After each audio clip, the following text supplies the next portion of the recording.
Merci pour l'organisation de cette belle journée et puis de me donner l'occasion de présenter ces cas. Donc en fait ça va être 3 cas cliniques de fistule coronaro-camérale à des âges différents. Vous verrez que le premier pose pas trop de problèmes diagnostiques, un peu plus thérapeutiques, et que les deux autres, ils pourront peut-être donner à discuter. Donc le premier, c'est un patient de 61 ans qui a beaucoup de facteurs de risque. Il est connu depuis longtemps pour un souffle et en 88, on a fait le diagnostic de fistule coronaro-camérale. Il avait eu en 96 une tentative de fermeture de cette fistule qui est entre la coronaire droite et l'oreillette droite. Vous allez voir les images après. Et ça s'était terminé par une embolisation du coil qui avait été récupéré au niveau carotidien. Alors le patient avait été un peu échaudé et il allait bien, donc il a fui les cardiologues. Il s'est représenté parce qu'il était essoufflé en 2013 en fibrillation auriculaire. Il avait eu un échec de réduction par choc électrique et il était donc adressé pour radiofréquence de FA. Et puis en fait le rythmologue m'a demandé ce que je pensais de cette histoire. Alors la scintigraphie était un peu douteuse, il n'y avait pas grand chose. Au cathétérisme, il avait un rapport de débit à 2. Vous allez voir les images, on a décidé d'une fermeture chirurgicale d'une fistule qui était unique et qui était énorme, par sternotomie médiane, sans CEC. Les suites avaient été simples, sauf que 6 mois après, quand il est revenu en consultation, il avait toujours un souffle continu. Donc on l'a repris et finalement on a terminé de lui fermer par cathé. Alors, maintenant il va bien, mais il reste en fibrillation auriculaire avec une dilatation cavitaire. Donc, normalement, les boucles tournent, peut-être. Voilà, donc c'est les images d'échographie avec une coronaire droite en petit axe qui est énorme. Et puis on voit ici, au fond des oreillettes, le lieu de drainage.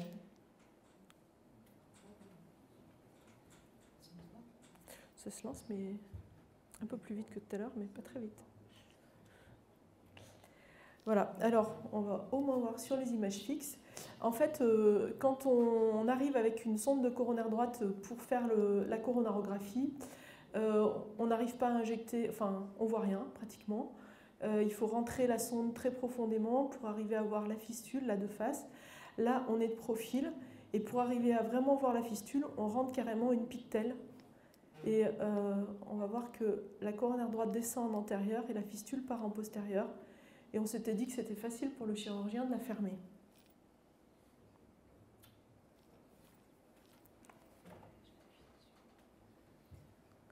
Ah oui, peut-être. Alors.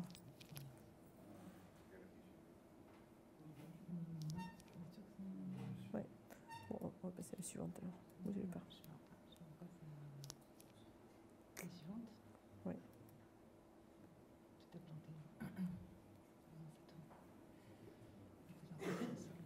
Donc ça c'est post-opératoire, donc c'est pareil. On va passer à la suivante. On peut poser les questions comme ça. Oui, peut-être. Ils avaient lié le truc à l'extérieur, c'est ça? Oui. Oui, ils avaient lié. Et donc en fait, ça c'est la coronarographie post-opératoire. Et en fait, on voit que là, finalement, avec une sonde de coronaire droite, on arrive à injecter la coronaire droite et la fistule, et on voit le lieu où a eu lieu où le chirurgien a mis son lien. Donc on s'est dit que ça pouvait nous faire une zone d'ancrage et qu'on allait la fermer par cathétérisme. Donc on a fait une boucle artère-veine et on a amené par voie droite un ADO 1 10-12 qu'on a déployé, donc la partie la plus large du côté de la coronaire et la partie la plus étroite, enfin dans la fistule.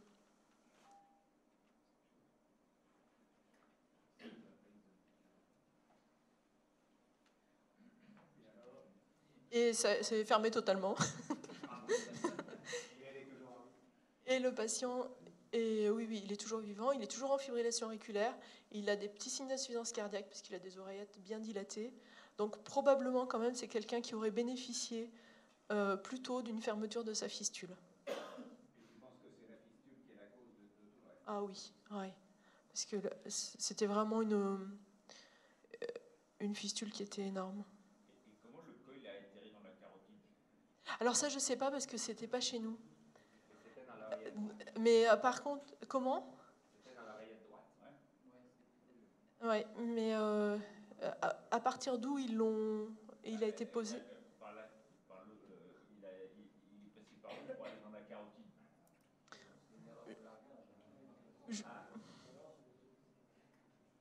Je peux pas dire. Toujours est-il qu'il était dans la carotide. Oui, je pense qu'on peut.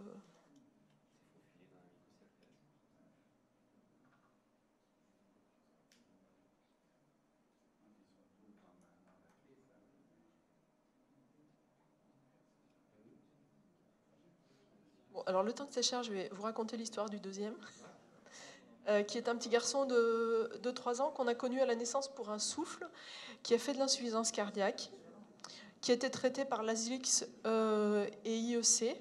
Et puis on a pu arrêter les diurétiques assez rapidement. Alors, oui, alors malheureusement avec une petite bulle qui est passée sans conséquence, mais quand on a fait le contrôle, mais vous voyez que c'est bien fermé avec le plug de canal, enfin l'ADO2, c'est un ADO1, voilà. Et j'avais un peu envie de le recontrôler, mais le monsieur, il va bien, il veut surtout pas te contrôler. Il a plus de souffle, oui. Alors, on n'est pas forcément très très bon au scanner. Je l'avais fait faire avant pour voir un peu ce que ça donnait, et on n'a jamais réussi à avoir de belles images alors que la fistule était énorme.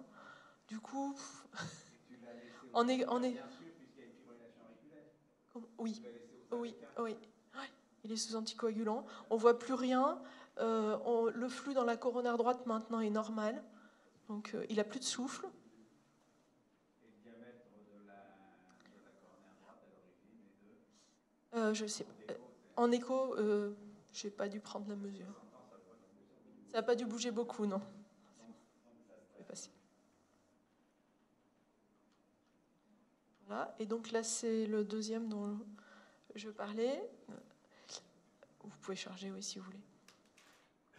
Donc ce petit garçon, on lui a fait une coronarographie à l'âge de 2 ans pour visualiser la fistule. Donc à la naissance, et puis bon, là c'est au moment où on l'a embolisé, on voit que la coronaire droite est bien dilatée puisqu'elle fait 8 à 9 mm. Et la zone de drainage se fait au niveau de l'anneau tricuspide. On voit sur cette image-là qu'il y a un espèce de lac. Dans l'anneau tricuspide, on voit un espèce de lac qu'on va mieux voir en coronarographie. Non, on peut tourner, c'est ça. Voilà, donc la orthographie avec une coronaire droite très dilatée, le lac, et puis le drainage qui est assez étroit, et on voit que l'artère fistuleuse est assez courte. Donc ce qu'on s'était dit, c'est qu'on pouvait la fermer en arrivant par la coronaire droite. C'est pas très grave. Là, on le mesurait à 3,8 et on a choisi de le faire avec un ADO2 AS, donc du matériel de fermeture de canal artériel, qui passe dans du 4F. Comme c'était assez court, on s'est dit qu'on pouvait amener le matériel de largage par là.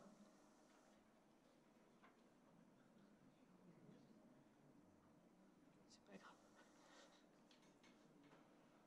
Donc en fait, avec la coronaire droite, on a mis un guide enroulé dans le... Donc c'est un Whisper extra support.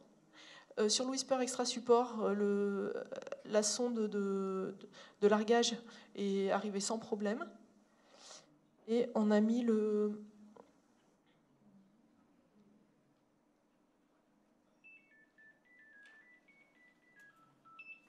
On a mis le device, en fait, il y en a une partie dans le lac. Et en fait, le deuxième disque est dans la coronaire droite, là où elle était assez large. Donc,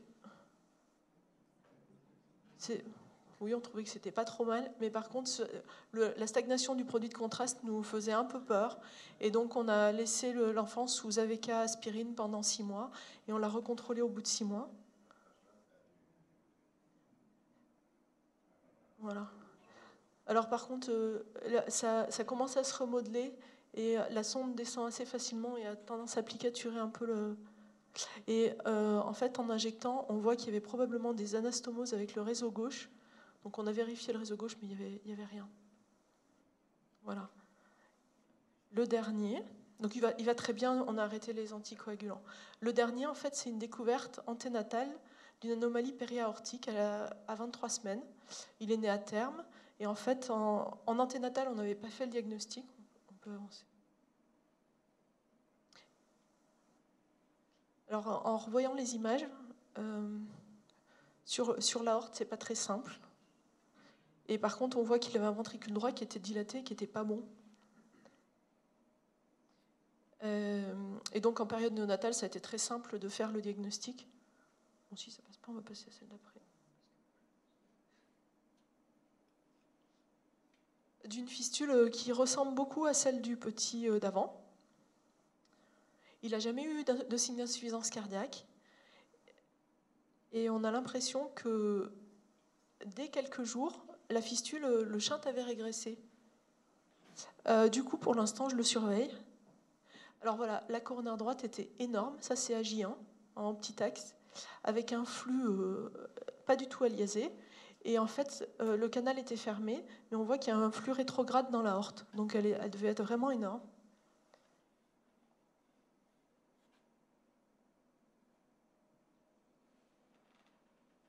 Il a quel âge maintenant? Il a 3 ans là. Et ça a disparu complètement? Non, ça n'a pas disparu complètement. Je me tâte, à vrai dire. Comment? Ça disparaîtra plus? Non, mais attends. Voilà. Donc en sous-costal, on voit la fistule dans l'anneau tricuspide qui va s'ouvrir dans le ventricule droit. On voit ici.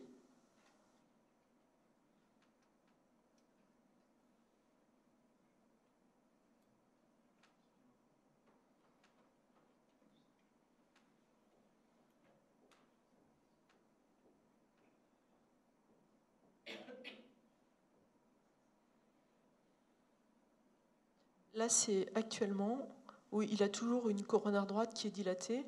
Là, c'était AJ3. Et donc, actuellement, il garde une coronaire droite qui fait autour de 7 mm. On voit le trajet de la fistule, là, et le drainage qui est quand même assez restrictif dans le ventricule droit. Donc, un peu ma question, c'est, le petit, on l'a fait à 2 ans et demi. Est-ce que c'était pas un peu tôt pour le faire? Vers quel âge faut-il faire ça? Parce que les fistules, sur ce que j'ai lu, celles qui se drainent dans le ventricule droit peuvent régresser jusque vers l'âge de 6 ans. C'est presque ce que j'ai. Voilà. Je vous remercie. Au moins jusqu'à 8-10 ans. Au moins. Ça peut se bouger tout seul. Et en plus, si c'est dans le ventricule droit, il peut avoir des branches distales de la droite très très proches de la sortie dans le ventricule droit, donc il y a un risque de...